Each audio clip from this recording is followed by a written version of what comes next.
नमस्कार मंडळी, मी स्नेहा माळवी सालियन. स्वागत आहे तुमचं माझ्या यूट्यूब चॅनलवर. आम्ही रांगोळी काढण्यासाठी आलेलो आहे जैन मंदिरामध्ये मुलुंडला. तिघंजण आम्ही रांगोळी काढायला आलेलो आहेत. जैन महाराज यांचे 5 पोर्ट्रेट आहेत, रांगोळी काढायचे आहेत त्यांचे आम्हाला. आणि दिवाळीमध्ये खूपच कामं असल्यामुळे आणि त्याच्यानंतर कंटिन्यू रांगोळ्या चालू असल्यामुळे आम्हाला स्केचिंग करायला वेळ नाही मिळाला. माझी तब्येत पण खूपच डाऊन आहे, अजिबात श्वास घ्यायला होत नाही, तरी पण काम आहे म्हणून मी रांगोळी काढते आहे. माझ्या चेहऱ्यावरच नेमकाच कॅमेरा मारते, माझा चेहरा किती दमला आहे दाखवायचं असेल तर. आम्ही रांगोळीला सुरुवात केलेली आहे आणि बाहेर पाऊस पडायला लागला आहे. आम्हाला भीती आहे की आमच्या रांगोळीवर पाणी नाही गळलं पाहिजे. तर रांगोळीला सुरुवात केलेली आहे. जैन महाराज आहे, त्यांचे कपडे नेहमीच व्हाईटच असतात आणि त्यांचे केस खूप पातळ. आणि माझी रांगोळी कंप्लीट होत आलेली आहे आणि हात बाकी आहे. चेहऱ्यावर जेवढं काम असतं तेवढंच हातावर काम असतं. असं वाटतं की हात पटकन होईल, पण तसं काहीच नसतं. जेवढा चेहऱ्याला टाईम तेवढाच हाताला टाईम लागतो. हाताच्या बरोबरच चेहरा असतो आणि चेहऱ्याच्या बरोबर हात.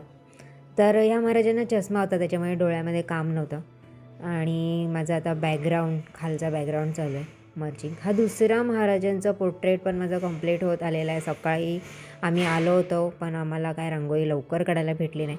त्याच्यानंतर आम्ही 12 वाजता रांगोळी चालू केलेली आहे. आत्ता वाजत आलेले आहे 10 रात्रीचे. 5 रांगोळ्या होत्या. मधली रांगोळी आहे ती आमचा मित्र भावेंनी काढलेला आहे आणि त्यासाठी 2 रांगोळी माझे मिस्टर गणेश सालियन. अशी रांगोळी आहे. 4 पोर्ट्रेट आणि मधल्या रांगोळीमध्ये एक छोटा पोर्ट्रेट. यांची सगळ्यांची कलर स्कीम मॅच झाली पाहिजे, त्याच्यामुळे आम्ही एकाच पद्धतीने कलर स्कीम घेऊन रांगोळी सुरुवात केली आहे. कंप्लीटही होत आली आहे. हे महाराजांचे व्हाईट कपड्यांवरचे पट्टे आहेत, तर त्यांच्या डिगऱ्या असतात असं बोलतात जैन मंदिरामध्ये, जैन लोकांच्या. तर अशी ही रामची रांगोळी. कोणाची रेड पट्टी, कोणाची व्हाईट पट्टी, तर कोणाची ग्रीन. तर हा आहे रांगोळीचा फायनल लुक. 5ही रांगोळ्या कंप्लीट झालेल्या आहेत फायनली. तर तुम्हाला हे रांगोळ्या आणि आमचे हे कलर स्कीम किंवा आमचे हे art, sand art, powder art तुम्हाला कसं वाटलं ते नक्की सांगा. बाय.